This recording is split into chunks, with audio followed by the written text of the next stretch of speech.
আসসালামু আলাইকুম। ঠিক এভাবেই ভোট কেন্দ্রে যাবেন আপনারা ভিডিও করতে করতে। ভোট দেবেন, ভিডিও করবেন, ভিডিও করে আপলোড করবেন। আর কেউ যে ভোট জালিয়াতি করে তার ভিডিও করবেন, ভিডিও করে ফেসবুকে আপলোড করে দেবেন। আপনারাই সাংবাদিক। যেভাবে জুলাই যুদ্ধ আপনারা করছেন সেভাবে জুলাই যুদ্ধ এভাবে ভোটের জন্য করতে হবে। যারা এই দুর্নীতি করবে তারাই ভিডিও করবেন আর ফেসবুকের মধ্যে এটা ছেড়ে দেবেন।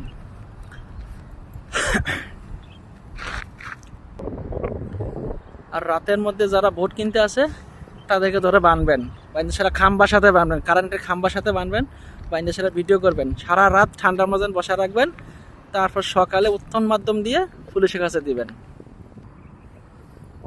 আর আপনার ভোট 500-1000 বিক্রি করবেন না, আপনার 500 টাকা ভোট বিক্রি করে 5 বছর গোলামি খাটতে হবে। তাই সৎ ও যোগ্য ব্যক্তিকে ভোট দিন। 5 বছর আপনার যোগ্য ব্যক্তি আপনার সেবা করবে, দেশের উন্নয়ন করবে।